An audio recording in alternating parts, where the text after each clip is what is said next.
Bonjour à tous, j'espère que vous allez bien. Je vous fais une petite chronique magique aujourd'hui sur la magie et la guérison. C'est un thème assez récurrent qui revient de plus en plus en ce moment. J'avoue que ça s'était un peu apaisé et puis là, depuis quelques semaines, il y a de plus en plus de personnes qui reviennent vers moi, qui m'achètent mon petit cours en ligne, mon mini-cours de magie et de guérison et qui me posent beaucoup de questions à ce sujet. Les gens sont très intrigués, sont très curieux, sont très en demande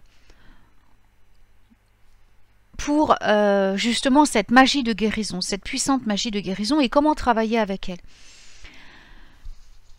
Donc, comme d'habitude, je vais vous parler de mon expérience personnelle, ce qui n'implique que moi, bien entendu, puisque nous avons tous notre propre façon de travailler. Mais celle dont je vais vous parler ce matin, eh bien, c'est celle que j'utilise pour ma propre guérison, pour celle de mes proches, celle de mes soins, et celle que j'apprends, celle que j'enseigne à mes élèves, à mes étudiants.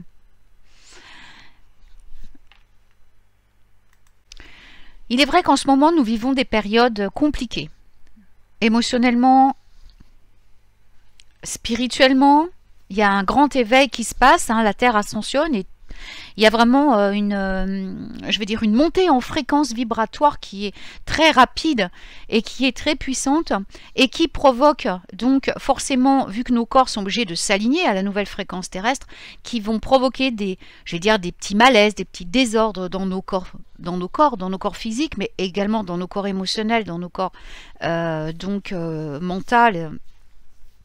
Et au niveau de notre spiritualité, ça nous chamboule. Rappelons-nous que même quand nous avons des émotions positives, cela peut avoir des conséquences sur notre santé. Même si c'est positif. Je veux dire, pour amener du propre, il faut nettoyer ce qui est le sale, ce qui est désordre, il faut l'enlever pour amener l'ordre. Donc forcément, il y a des moments où on élimine, où on évacue. Et en ce moment, ça n'arrête pas. Donc c'est vraiment quelque chose de récurrent. Et beaucoup de personnes sont, touchées par des malaises, par des symptômes, par des petits désagréments physiques. Et puis certains par des choses beaucoup plus graves, parce que bien sûr, l'âme s'adresse à travers nous par notre corps, par les signaux que nous envoie notre corps. Et puis bien souvent, on n'y prête pas attention. On laisse les choses, c'est rien, j'ai juste un petit peu mal au dos, ça va passer, juste un petit peu mal à la tête, ça va passer. Et puis après, qu'est-ce qui se passe? Si on ne fait pas attention, ça a tendance à dégénérer et puis à apporter des choses beaucoup plus graves, des véritables maladies. Donc il faut faire très très attention aux petits signes, aux petits signaux que nous envoie notre corps. Il y a bien sûr eu la période du Covid qui nous a vraiment, elle nous a vraiment perturbé, cette Covid, et en fait, elle nous a apporté beaucoup de douleur, beaucoup d'isolement, beaucoup de tristesse pour ceux qui ont perdu leurs proches. C'est à cause de cette Covid. Donc, ça a été une période très intense, mais je vais dire nécessaire pour l'humanité, parce qu'il faut que ça monte. Donc voilà, il faut malheureusement des âmes qui se sacrifient pour que les autres prennent conscience de certaines choses et de l'urgence. Donc de relever notre taux vibratoire, de s'occuper de nous d'une façon différente de celle dont on s'est occupé jusqu'à présent. Et la protection, bien sûr, est de mise, mais également, la prise de conscience. Se protéger, c'est une chose. Mais nous devons prendre conscience avant tout que nous sommes responsables de notre guérison, que nous sommes responsables de notre santé, puisque là le thème c'est la guérison et la santé, et que en fait, en magie, nous travaillons quotidiennement sur cette notion de guérison, d'auto-guérison, et de guérison dans sa plus large conception, puisque nous travaillons au service de la Terre, des créatures qui vivent sur la Terre, de nos frères et sœurs végétaux, minéraux, animaux, mais également pour nos frères et sœurs humains. Donc, concrètement, comment est-ce qu'on travaille dans le domaine de la guérison en magie? Déjà, il faut avoir conscience que lorsque nous sommes sorciers, sorcières, et que donc nous travaillons pour les autres, pour le bien de tous, on doit soi-même être en santé. Si je suis fatiguée, si j'ai un gros rhume, ou si vraiment je suis pas bien, même moralement, il est hors de question que je pratique de la magie, parce que forcément, qu'est-ce que je vais envoyer? Ben, mon propre mal-être. Donc, je ne pratique pas de magie, et tout le monde devrait être conscient de ça. On ne pratique pas de magie lorsque l'on n'est pas bien, ni physiquement, ni moralement, spirituellement. Quand ça va pas, on reste tranquille et on s'occupe de sa guérison avant de reprendre notre travail de magie. Il faut savoir que nous sommes tous des créatures divines. Nous avons tous l'esprit divin en nous, puisque nous sommes des parcelles de divinité. Et obligatoirement, la santé et la guérison font partie de nos dons innés de naissance et surtout, comment dirais-je, de nos droits divins. La maladie est une distorsion. La souffrance est une distorsion. Ce sont des choses qui ne devraient pas exister. Malheureusement, l'humain, il est descendu très bas en fréquence vibratoire et ça s'est répercuté donc sur cette dégénérescence du corps qui est la maladie, la souffrance, la vieillesse et la mort. Quand nous venons au monde, nous venons avec la conscience que nous possédons en nous un pouvoir d'auto-guérison immense. Et puis au fur et à mesure, les parents vont prendre soin de nous, on va nous dire qu'on est malade et tout. Et puis on va croire tout ça, et puis on va perdre cette notion d'auto-guérison et de santé parfaite que nous avons à la naissance, avec laquelle nous venons à la naissance. Mais sachez que ces pouvoirs sont toujours en vous, quel que soit l'âge que vous avez, et qu'il est toujours bon d'en prendre conscience et de savoir qu'on peut les réveiller à n'importe quel moment de notre vie. On n'a pas besoin de tomber malade pour prendre conscience que notre corps s'auto-guérit, que nous avons en nous la santé parfaite et que nous pouvons très bien choisir de rester en santé parfaite plutôt que de tomber malade. En fait, la maladie, c'est c'est l'âme qui s'adresse au corps. La maladie débute toujours par une pensée. Une pensée, un état d'esprit, une pensée qui a déclenché une émotion. De là, l'émotion va déclencher dans notre corps, plus particulièrement dans nos atomes, dans nos cellules, puisque nous sommes faits d'énergie. Ça va déclencher un désordre cellulaire, un désordre atomique, un désordre cellulaire, qui de là va s'étendre, si on ne fait pas attention, au corps tout entier et mener parfois jusqu'à la mort. Mais si nous prenons dès le départ conscience de notre manière de penser et des émotions que nous déclenchons à travers ces pensées, eh bien le processus de dégénération de maladie est vraiment bloqué. J'ai toujours travaillé sur cette notion de guérison. C'est une de mes missions, je suis ici pour ça aussi, c'est pour travailler sur la guérison, sur l'auto-guérison. Du coup, j'ai eu un parcours de vie qui m'a mené moi-même à expérimenter donc la guérison, l'auto-guérison, mais aussi à travailler donc dans des secteurs médicaux pour pouvoir observer, pour pouvoir comprendre le processus, et puis également en médecine quantique, où là j'ai vraiment compris cette notion d'énergie, de vibration, et également en alchimie, où là j'ai appris à transformer des choses. Ça, je rentre pas dans les détails, voilà. Mais bref, où j'ai vraiment pris conscience du cheminement qui se met en place dans le travail de guérison, pour un travail de guérison profond et intense. La première chose qu'il faut savoir, c'est que nous allons travailler donc sur le mental. Pour travailler sur le mental, et puisque c'est lui qui déclenche les pensées et les émotions, nous allons avoir besoin d'aide. Parce qu'en tant qu'humain, on ne peut pas faire ça seul, c'est impossible. On est trop...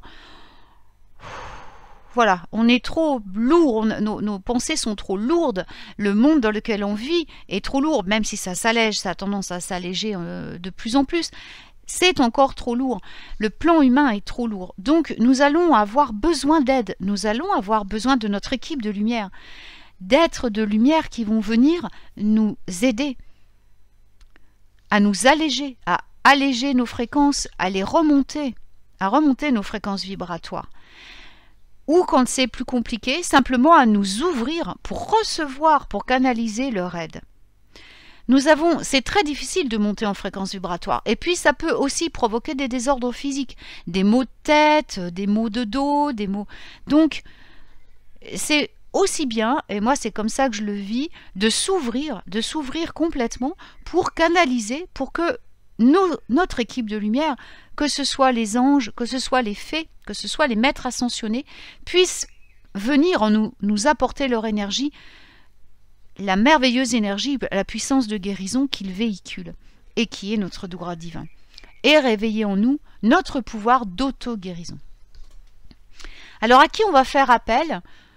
Qui donc va venir nous aider dans ces sphères angéliques, dans ces sphères féeriques? Qui allons-nous appeler pour nous aider dans notre processus de guérison?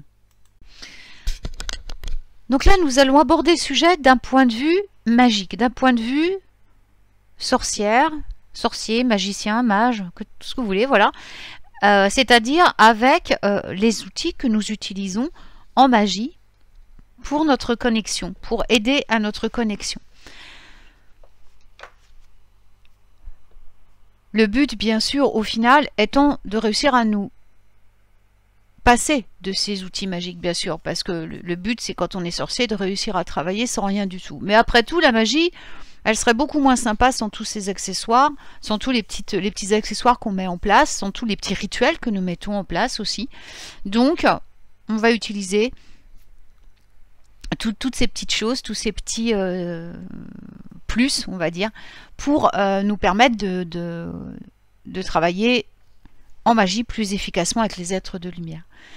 Donc d'abord, avant de travailler avec n'importe quel être de lumière, on fait de la place, on nettoie notre environnement à fond, on fait tout propre, on range, nous-mêmes on se nettoie, on met des vêtements propres, c'est le b.a.-ba de la magie. De toute façon, dès qu'on attaque un rituel, quelque chose de sérieux, une communication, l'environnement doit être accueillant, propre. Quand vous invitez des gens chez vous à manger ou à passer du temps avec vous, vous ne les invitez pas dans une maison sale. Et ben là, c'est pareil. On ne va pas accueillir notre équipe de l'au-delà dans un environnement qui n'est pas adapté. C'est beaucoup plus facile pour eux d'arriver dans un environnement qui est sain, qui est propre, qui est dégagé des énergies négatives. Donc, on nettoie tout. On se nettoie nous-mêmes des énergies négatives, de la saleté, tout ça. Et ensuite, eh bien, on peut agrémenter l'atmosphère par une jolie musique, en diffusant de l'encens, par exemple. Alors, un encens qui est assez adapté, c'est l'oliban. On peut aussi mettre du benjoin, puisque là, nous travaillons dans la guérison, et le benjoin, moi j'adore le benjoin pour travailler en guérison.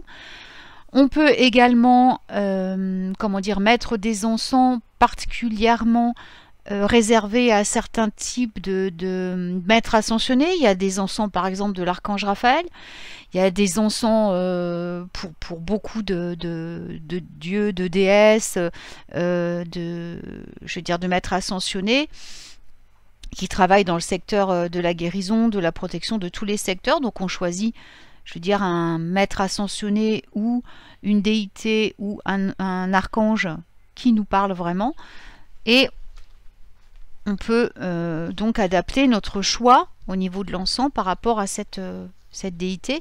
Après, on peut utiliser aussi des sprays comme ceux que je fabrique, les sprays de connexion G, qui accélèrent, qui boostent la connexion, qui nous adaptent directement à la fréquence de l'être de lumière que l'on veut invoquer.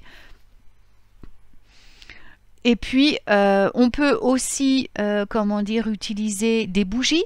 On peut allumer une bougie. Alors là, je vous recommande tout ce qui est communication et surtout en termes de guérison. On va rester dans le blanc. Donc le blanc est la couleur, bien sûr, la plus pure, la couleur angélique, la couleur du divin.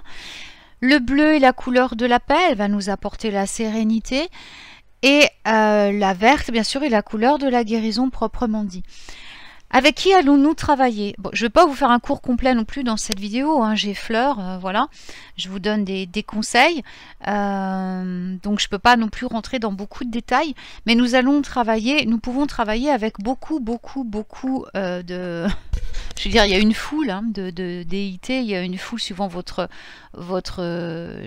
chemin spirituel, hein, suivant si vous avez des croyances religieuses, si vous avez je veux dire, des traditions, si vous faites partie d'une ethnie particulière, vous allez avoir vos propres déités, vos propres êtres de lumière qui travaillent dans la sphère de guérison.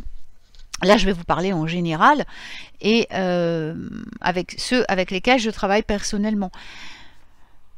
Donc, de toute façon, moi, je travaille principalement avec les patrons, c'est-à-dire les plus hauts placés dans les sphères de lumière, c'est-à-dire avec les grands lumineux, avec les archanges, notamment avec les thérapeutes de lumière, c'est-à-dire toute l'équipe de l'archange Raphaël, du prince de lumière Raphaël, si vous préférez, pour ceux qui ont du mal avec archange, voilà. Donc, je travaille avec le prince de lumière Raphaël et avec tous les thérapeutes de lumière qui travaillent sous ses ordres. C'est-à-dire que là, vous avez un panel d'êtres de lumière qui vont des anges à d'autres anges, bien sûr, jusqu'à des déités, jusqu'à, je veux dire, des maîtres ascensionnés et tout, puisque le prince Raphaël est le grand patron au niveau de la guérison. Donc, même si vous invoquez un dieu ou une déesse de la guérison, comme la déesse Brigitte par exemple, je vais dire, ou comme Esclapios, eh bien, sachez que de toute façon, ils sont sous la régence et sous la commande du grand prince de lumière Raphaël. Donc, en appelant Raphaël et son équipe de lumière, de thérapeutes de lumière, vous êtes sûr d'oublier personne. Et moi, c'est ce que je fais. Voilà. Je travaille également avec, donc, au niveau des femmes de la santé féminine, avec Aniel ou Anaël, suivant comme on a envie de l'appeler, Aniel ou Anaël, qui est l'archangelesse de la lune et l'archangelesse de guérison des femmes. Et donc je travaille énormément avec elle, je suis très liée à elle, donc je travaille beaucoup avec elle. Elle est de toute façon sous également la régence du grand prince de lumière Raphaël. Et j'aime beaucoup travailler avec la déesse Brigitte, j'aime beaucoup travailler également avec d'autres dieux, d'autres déités, d'autres cultures, parce que moi je ne fais aucune différence, pour moi tout est un, donc moi je pioche un peu dans toutes les cultures, ce qui résonne en moi très fortement, et avec quoi je me sens en affinité. Et donc je les appelle vraiment en moi, je leur demande que leur énergie m'enveloppe, que leur énergie vienne en moi, passe en moi pour pouvoir recueillir cette force de guérison qui m'habite déjà, qui est déjà en moi, puisqu'on n'est pas séparés d'eux, on n'est pas séparés ni des déités, ni des anges, ni quoi. On vit, on est vibration, et on fait partie, on est tous la même énergie, on fait partie de cette grande énergie qui est la création. Donc en fait, on vibre à une autre fréquence parce qu'on est incarné, mais on fait partie de cette création. Donc finalement, on n'est pas séparés d'eux. Donc on s'ouvre et on leur demande de venir à travers nous. Et là, nous recueillons leur grand pouvoir de guérison, leur grande magie de guérison. Le rituel que nous mettons en place avant, la propreté, l'élévation des énergies avec la bougie, donc l'élément feu qui purifie, et avec l'élément air par l'encens, tout ça, avec la musique, on peut mettre de la musique, le son est guérisseur, le son élève aussi les vibrations. Bref, faites comme ce qui vous permet vraiment de vous sentir bien et de vous ouvrir en toute conscience. On place bien sûr les protections aussi, on peut placer des protections avant. Rien qu'en invoquant de toute façon les sphères de lumière, vous êtes déjà sous protection. Obligatoirement, le premier qui va venir, c'est le grand prince Michael, qui va se mettre autour de vous et vous protéger dès l'instant où vous ouvrez à la sphère angélique, à la sphère de lumière. Lui aussi est un grand patron, le grand patron des forces de protection, eh bien il vient. On travaille en magie avec ces êtres de lumière, on ne travaille jamais seul, hein, on travaille avec toutes ces forces de lumière. Si vous êtes plus spécialement enclin à travailler avec le royaume féerique, sachez que Ariel est une grande guérisseuse elle aussi, et que dans son monde, eh bien, il y a plein de thérapeutes. Les gnomes sont de grands thérapeutes. Je travaille beaucoup avec les gnomes, mon famille est un gnome, enfin un de mes familles est un gnome, et donc je travaille avec eux énormément pour tout ce qui concerne ma guérison personnelle, la guérison des animaux. Les thérapeutes de la Terre sont très très puissants, et après, suivant votre affinité avec tel ou tel élément, vous pouvez demander à des êtres de lumière qui sont dans tel ou tel plan élémentaire de venir vous aider dans votre travail de guérison. Si vous êtes plus je veux dire, en osmose avec l'élément air, il y a dans l'élément air des grands guérisseurs qui peuvent venir par le souffle vous guérir. D'autres par le feu peuvent brûler les scories qui sont en train de vous nuire et libérer l'espace pour que le corps puisse s'auto-guérir. Alors bien sûr, tout ça, ce sont des conseils qui n'excluent absolument pas, et ça je veux le dire et le répéter, je le dis tout le temps, ça n'a rien à voir avec un traitement médical, on est bien d'accord. C'est une aide supplémentaire à un traitement médical si vous en avez besoin. De toute façon, dès qu'on a des symptômes, la première chose à faire, c'est d'aller consulter un professionnel de la santé qui va nous donner, qui va nous produire un diagnostic, peut-être à travers des examens, nous donner peut-être un traitement médical aussi, et ensuite, nous, à travers notre action magique, nous allons aider nos thérapeutes de la Terre, nos traitements médicaux et tout le reste à agir plus facilement, plus aisément, plus rapidement. Et nous allons pouvoir aussi, grâce à la magie, ôter les effets secondaires, enfin, grâce à la magie et aux êtres de lumière, ôter ou atténuer certains effets secondaires de nos traitements, simplement en demandant aux êtres de lumière de les réduire, de les restreindre, qu'ils neutralisent les effets secondaires des traitements que l'on prend. Ça, ils savent très bien le faire. On peut également leur demander leur intervention lorsqu'on doit être opéré, lorsqu'on doit avoir un examen médical. On peut appeler les radiologues de lumière, on peut appeler les chirurgiens de lumière, qu'ils nous assistent pendant une opération et pendant le temps de rétablissement, après l'opération. On peut demander à être guidé, à ce que notre médecin soit guidé pour nous choisir un traitement médical qui nous convient parfaitement. On n'exclut jamais la médecine, qu'elle soit naturelle, qu'elle soit allopathique ou qu'elle soit homéopathique ou qu'elle soit naturopathe, on n'exclut jamais un professionnel médical de notre parcours de santé. Jamais. La magie vient en complément. La magie va nous servir à éviter de tomber malade. Elle va nous servir à contrôler nos pensées, à canaliser nos pensées, à les transformer lorsqu'elles sont déclencheuses d'émotions qui provoquent des désordres dans nos corps. On va tout de suite les transmuter en lumière pour que justement les symptômes que nous ressentons dans le corps stoppent et que nous rétablissions la santé immédiatement grâce au pouvoir d'auto-guérison du corps.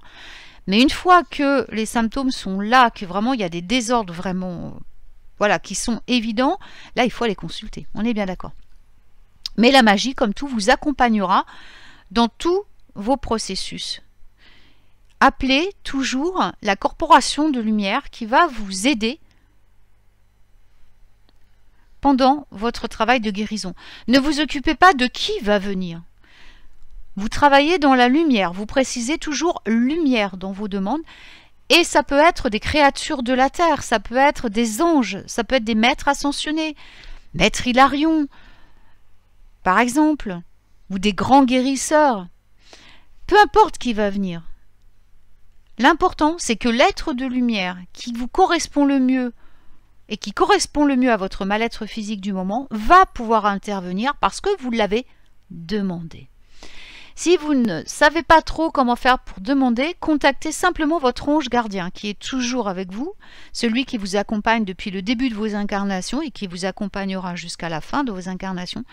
Votre ange gardien, votre ange personnel, vraiment celui qui est toujours avec vous, qui peut intervenir sans que vous lui demandiez, c'est le seul qui peut le faire ainsi, eh bien, lui, il pourra carrément vous trouver le thérapeute de lumière ou l'équipe de lumière qui va vous assister pendant votre guérison, pendant votre parcours de guérison. C'est très très important de demander de l'aide. On ne reste jamais seul, quoi qu'il arrive, et surtout lorsque on travaille dans la magie.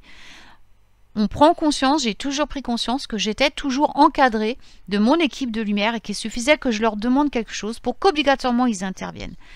Sachez aussi qu'il n'y a pas de jugement dans ce processus thérapeutique de lumière, c'est-à-dire que vous pouvez appartenir à n'importe quelle religion, à n'importe quelle ethnie, à n'importe quelle culture.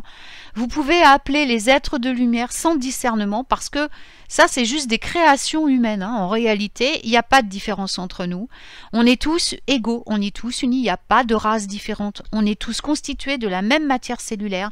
On est fait des mêmes atomes. Alors, pitié, n'allez pas dire, moi, par exemple, je suis de confession musulmane, est-ce que je peux appeler l'archange Raphaël? Bien sûr, parce que dans votre confession, il s'appelle autrement, mais il existe aussi. Et puis, il s'en fout, lui, comment vous l'appelez. Vous appelez les thérapeutes de lumière. Et quelle que soit l'ethnie à laquelle vous appartenez, vous avez tous le droit d'être secourus, d'être aidés, d'être accompagnés par la magie et par nos puissances de lumière qui sont là pour nous aider dans notre processus de santé et de guérison. Il n'y a pas de petite demande. N'hésitez pas à demander le maximum. Si vous demandez petit, vous aurez petit. Si vous demandez grand, vous aurez grand. Voilà. Vous pouvez également, d'un point de vue magique, écrire donc un sortilège de guérison que vous allez rédiger. En accompagnement, par exemple, de votre demande simplement intuitive, vous pouvez rédiger un petit sortilège, le brûler à la fin de votre séance, pourquoi pas. Ou vous pouvez tout à fait travailler avec des cristaux en les chargeant de l'intention de guérison. Vous pouvez prendre du cristal de roche, hein, c'est vraiment le cristal qu'on peut charger de toutes les intentions. Et ainsi, vous pouvez travailler avec les sphères de lumière dans cette intention donc de guérir. Vous chargez votre cristal avec vos thérapeutes de lumière et vous pouvez le garder sur vous ensuite, le mettre sur votre autel. Voilà. Vous pouvez travailler avec vos aliments, avec l'élément eau, avec les boissons, en chargeant vos boissons, vos aliments, vos repas, avec des symboles magiques qui concernent la guérison, ou simplement avec les intentions, ou demander aux êtres de lumière qu'ils chargent votre nourriture, votre boisson, tout ce que vous mangez, tout ce que vous buvez, du pouvoir de guérison, ou de santé parfaite si vous n'êtes pas malade, hein, pour y rester justement. Bref, la magie est illimitée. La seule chose qui vous limitera, c'est votre manque de créativité, votre manque d'audace, par rapport à ce que vous pouvez faire pour développer vos talents d'auto-guérison et de santé parfaite. Il n'y a pas de limite. Ce qui vous bloquera, c'est votre limitation. Mais cassez vos barrières, ôtez vos barrières. Rappelez-vous que vous êtes un être divin. Laissez-vous guider par rapport aux symboles, par rapport aux mots que vous allez employer. Vous pouvez même écrire juste un mot sur un papier, le coller sous votre verre ou votre bouteille pour la charger du pouvoir de ce mot. Santé, guérison, santé parfaite, tout est possible. À vous d'appliquer cette magie qui dort en vous, qui sommeille en vous. Réveillez-la, réveillez votre pouvoir de guérison. Travaillez avec les médecins, les thérapeutes terrestres, les thérapeutes humains, et travaillez avec les thérapeutes de lumière main dans la main. Laissez-les, toute cette équipe merveilleuse. Sachez que énormément de médecins, de chirurgiens sont complètement guidés par le divin. Donc, ayez confiance aussi et vous pouvez vraiment, comme je l'ai dit, demander à ce que les êtres de lumière inspirent vos médecins, vos dentistes, vos ostéopathes, qu'ils les investissent de leur puissance, de leur énergie pour les guider afin qu'ils vous soignent le mieux possible dans ce qui vous correspond le mieux. Il n'y a pas de limite. Osez demander, osez être l'être divin guérisseur que vous êtes dès votre naissance. Voilà, ben, j'espère que cette petite chronique vous aura plu. Je vous poste, je sais pas, très bientôt, là, dans quelques jours, deux interviews. Une interview de Yannick, donc mon compagnon, que j'ai réalisé sur sa dernière méthode de thérapie, qui va être ouverte au public très prochainement. Et Yannick a fait une vidéo dans laquelle il m'interviewe aussi pour mon livre qui va sortir en juin. Alors apparemment il y a un petit retard sur la sortie du livre. Alors ça, je vous rassure, ça arrive quasiment tout le temps. Ça arrive, hein, voilà, on donne une date et puis bah, on est tous concernés. Hein, je veux dire, on peut avoir des inconvénients, des impondérables. Et puis, bah, pour que les choses soient bien faites, il vaut mieux que prendre un petit peu plus de temps et puis que tout soit parfait. Et puis, ça retarde, voilà, un petit peu la sortie. En plus, je crois qu'avec ce qui se passe en ce moment, la guerre en Ukraine et tout, il y a des petits problèmes de ravitaillement au niveau du papier, au niveau de ça, il y a des petits inconvénients. Donc, ça retarde aussi tout ce qui est imprimerie des livres et tout, donc c'est tout à fait normal, vous inquiétez pas, même si vous l'avez précommandé, vous l'aurez. Je peux pas vous donner de date exacte pour le moment parce que je ne le sais pas. J'ai une dame hier qui m'a contacté pour ça, je peux pas vous répondre parce que bah, je suis pas éditeur et puis je suis pas imprimeur, donc je ne sais pas. En général, ça arrive assez vite par rapport à la date qui était prévue, peut-être une quinzaine de jours après, mais vous inquiétez pas, de toute façon, c'est... Tous les livres en général ont date de sortie, c'est un petit peu décalé. Donc c'est normal, même si vous avez précommandé mon livre, vous allez les recevoir, vous inquiétez pas. Voilà. Et donc les 2 vidéos seront postées sur ma chaîne et sur celle de Yannick, hein, les 2 vidéos à venir, donc sur les présentations, moi de mon livre et lui de sa nouvelle technique thérapeutique. Et bah après, je vous dis à tout vite pour de nouvelles chroniques magiques. Voilà. Je vous souhaite un super week-end tout plein de soleil. Et tout plein de bonnes choses. Et puis, je vous retrouve très vite pour de nouvelles aventures enchantées. Prenez soin de vous et à très bientôt.